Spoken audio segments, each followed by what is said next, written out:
Don't miss the 2025 showdown. Washington is on fire in three fronts. A silent tackle veto, secret savior of Jaden Daniels, undergoing maximum test before August 26th, and it's not Tyron Smith. The secondary bets everything on an injury-marked star corner, half genius, half hospital, and red alert. The franchise receiver demands millions, or the locker room explodes. The same one that survived Dan Snyder. This isn't rumor. It's a fever pitch that decides if we're champions or a joke. Leave now and you'll miss the dirty. Details the news won't release. Do they think McLaurin returns? Will Lattimore hold up against NFC East shootouts? Subscribe now. Every second spills info Adam Peters doesn't want you to see. The Commanders just signed veteran tackle George Fant, and I think this is a smart move that many will overlook. But it could be the difference between a successful season and a complete disaster. Fant is 33 years old, stands 6'5", weighs 315 pounds, and has been in the league since 2016 when Seattle signed him as an undrafted free agent. But let me tell you the full story of why this signing is more important than it seems. Fant started his career in Seattle as a tight end converted to offensive tackle. Do you know what that means? It means he has soft hands, natural agility, and a receiving mindset that many traditional tackles don't possess. During his time with the Seahawks from 2016 to 2020, Fant protected Russell Wilson during some of Seattle's most productive years. He then went to the Jets for 3 years, where the situation was chaotic. But individually, he showed he could still compete at an elite level when healthy. And do you know why this is important? I'll tell you this. Jaden Daniels needs protection, and after bringing in Laramie Tunsil as left tackle and drafting Josh Connolly Jr. in the first round for right tackle, Fant comes as crucial depth who can function in multiple positions. This city is seeing too many quarterbacks injured by weak offensive lines. Remember Alex Smith? His career ended by a line that couldn't protect him. Reggie, a weak offensive line contributed to the injuries that ruined his potential. Carson Wentz losing confidence behind a crumbling line? I've watched this team for years, and finally, we have an organization that understands quarterback protection is sacred. But here's what truly excites me about Fant. This man has played both left and right tackle in his career. He's played guard when needed. It's the kind of versatility Adam Peters seeks in every position. Look at the numbers. Fant allowed only 3.5 sacks in 14 games last season with the Jets. For a 32-year-old tackle on a terrible offensive line, those are impressive numbers. His experience comes from years of protecting mobile quarterbacks like Russell Wilson, which is exactly Jaden Daniels' style. Fant has 1 week to show the coaches what he can still do before the final cut on August 26 at 4 p.m. He's a seasoned veteran who can step in immediately if any of our starters get injured. But more importantly, he's someone who can teach Connolly Jr. the tricks of the trade. The Cowboys are there with Tyron Smith constantly injured, and an offensive line that crumbles every year at critical moments. The Eagles lost key pieces like Jason Kels and are trying to replace chemistry that took years to build. The Giants have had a joke of an offensive line for years. And we're adding smart depth with veterans who understand what it means to protect a franchise quarterback. See the difference? Adam Peters is building something solid while other division teams lag behind, betting on the same failing strategies from last year. But there's another reason why this signing has me optimistic. Fant knows Dan Quinn's system. They worked together indirectly when Quinn was a defensive coordinator and Fant was in the NFC West. Quinn knows exactly what kind of tackles work against the defenses he used to coordinate. Do you think Fant will make the final roster? Because I believe he won't just make the roster. He'll be a key piece when the playoffs arrive. If that surprises you, wait to hear this because the situation with our defense is much more complicated than reported. Marshon Lattimore is officially under the team's most intense pressure, according to John Keim of ESPN.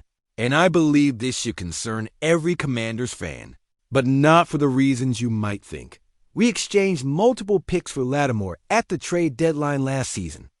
We gave a third-round pick in 2025, a fifth in 2025, and also received a seventh in 2025. A hamstring injury limited him to just 2 regular season games, although he appeared in all 3 playoff games where he showed flashes of greatness. And now I ask you this. How is a 29-year-old cornerback, who has played only 26 games over the last 3 seasons, supposed to be our number 1 corner against some of the league's most explosive receivers? But let me explain why the situation is more complex than it seems. I'll tell you this. Lattimore was the 11th overall first-round pick in 2017 from Ohio State. In his first season, he won Defensive Rookie of the Year and was selected to the Pro Bowl. He played his entire career with the Saints before arriving here in November, where he established his reputation as one of the league's most technically solid cornerbacks. Injuries were a constant theme in New Orleans, but there's important context. Most were soft tissue injuries, tendons, muscles, fatigue, not structural injuries like knees or shoulders. That means with the right conditioning program, he could stay healthy. But here's what really worries me. Lattimore comes from a defensive system in New Orleans where Dennis Allen let him play a lot of man-to-man coverage. Where he shines, Dan Quinn has shown preference for more complex zone coverages that require more communication and chemistry with the safeties. Remember how our secondary looked before he arrived? Kendall Fuller was doing what he could as the number 1 corner, but it clearly wasn't enough against elite receivers.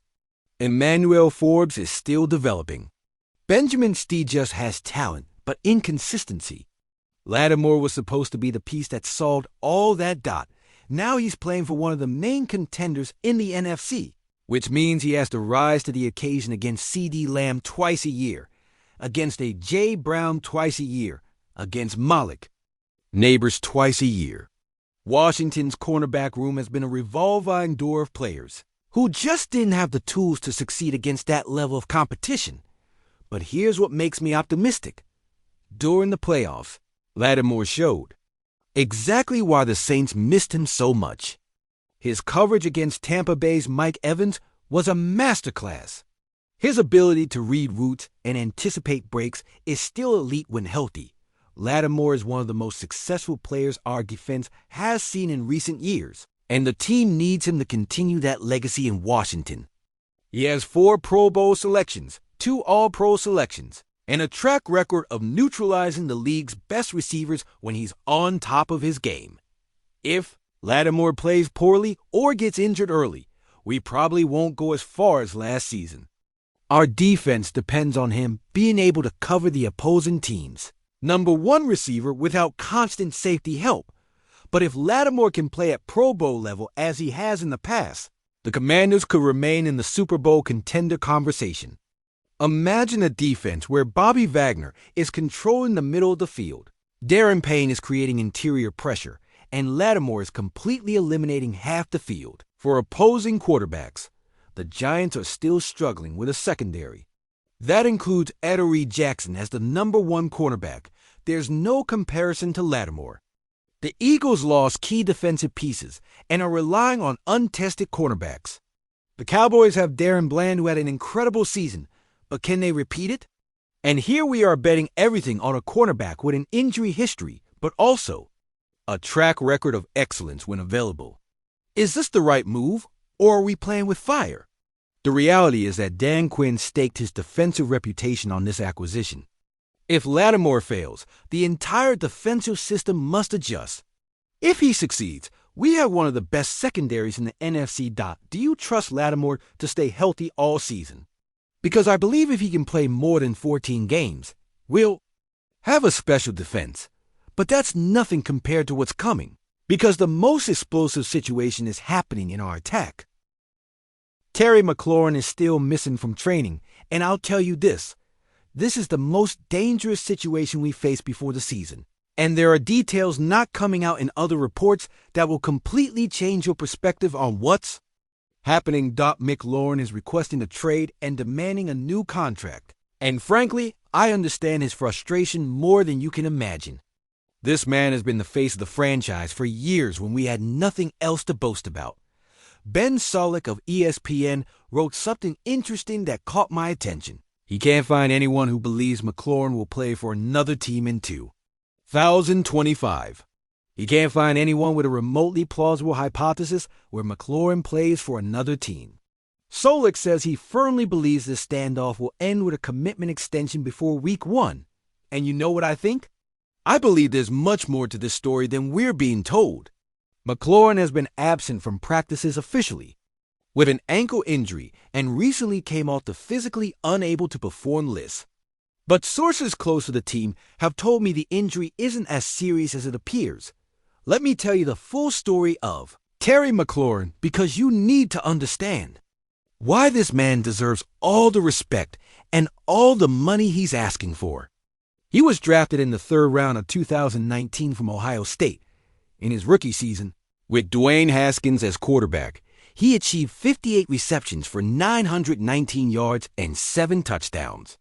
With Dwayne Haskins, imagine that dot in 2020, McLaurin had 87 receptions for 1,118 yards with a rotation of quarterbacks that included Kyle Allen, Alex Smith, and Taylor Heinicke. In 2021, he repeated similar numbers with more chaos at the quarterback position. In 2022 and 23, he continued producing despite having some of the worst quarterbacks in the league. But here's what bothers me. Maybe the Commanders want to see McLaurin healthy before agreeing to pay him millions over the coming years. But it's possibly deeper than that. The organization knows McLaurin has been playing with terrible quarterbacks, and now that they finally have Jaden Daniels, they want to see what they can do together before committing to a massive contract. From McLaurin's perspective, he has given everything for this franchise for 5 years. He's been professional when other players publicly complained. He's consistently produced despite having the worst quarterback support system in the league. And now that a quarterback has finally arrived who can maximize his talent, does the organization want him to prove something more? McLaurin's teammates desperately want him back, and the Commanders hope to have him in the building soon. Jaden Daniels has publicly stated he wants to develop chemistry with McLaurin. Dan Quinn has spoken of McLaurin as a central piece of his offense. There is also a world where McLaurin bets on himself and goes through the season without signing a contract. Imagine if McLaurin has a season with over 1,400 yards and 12-plus touchdowns with Jaden Daniels. His market value would explode, and he could demand an even bigger contract. And now I ask you this, what happens if McLaurin doesn't want to settle for an extension that doesn't reflect his real value? That would give the Commanders ammunition to franchise tag him next year, which they should be willing to do if they can't come to an agreement. But here's the problem with the franchise tag. McLaurin shouldn't want to play under the tag because it limits his flexibility and doesn't provide him the long-term security he's looking for. So he might have to compromise with the Commanders to get the right contract. Let me put this in perspective. Cooper Kupp signed a 3-year extension for $75 million. Stefon Diggs was just traded and signed an extension. DK Metcalf has a $72 million contract over 3 years. McLaurin has been more consistent than many of these receivers with worse quarterbacks. I'll tell you this, McLaurin could return to practices this week, but the Commanders won't have many sessions before their final preseason game against the Ravens on Saturday at noon. That means if he returns, he'll have limited chemistry with Jaden Daniels before the real season begins. But there's a reason why I think this situation will soon be resolved. Adam Peters isn't Dan Snyder. Peters understands the value of keeping elite players happy. Peters knows McLaurin is exactly the kind of leader and producer you need to build a winning culture. After years watching this franchise, after everything we've suffered as fans, we finally have a number one receiver who deserves to be paid as such. McLaurin has been the only constant in our offense during years of complete mediocrity. He's been professional when the organization was a circus. He's produced when other players gave up. The Cowboys are paying fortunes to CeeDee Lamb, $100, $36 million over 4 years, and Lamb has never had to do what McLaurin has with terrible quarterbacks. The Eagles have a Jay Brown earning $25 million a year, and Brown has never shown McLaurin's consistency year after year. The Giants just paid an expensive receiving group that doesn't have nearly the reliability of McLaurin. And here we are discussing whether to pay the only player who's shown loyalty and excellence during the franchise's hardest years. Seriously, the reality is this. If the Commanders lose McLaurin, there's no receiver available in the market who can replace what he brings. Not only the numbers, but the leadership, professionalism, and connection with the fans. Do you think the Commanders should pay McLaurin what he asks, or let him go? Because I believe if they let him go, they'll regret it for years.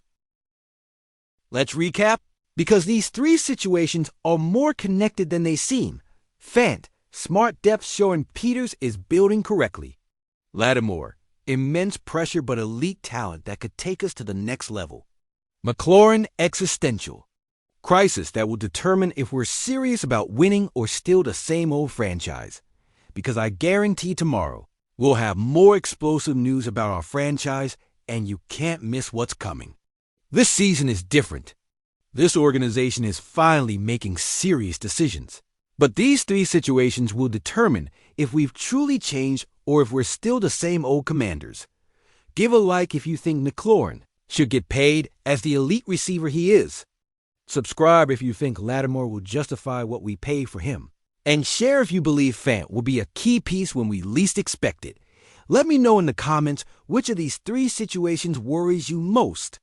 Is it the lack of offensive depth Fant is trying to solve? The pressure on Lattimore to stay healthy and produce? Or the uncertainty with McLaurin that could explode at any moment?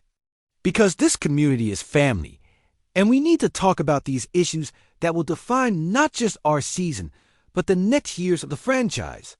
If you're not subscribed yet, what are you waiting for? This channel is your home for everything Commanders related, where we get the real info before anyone else.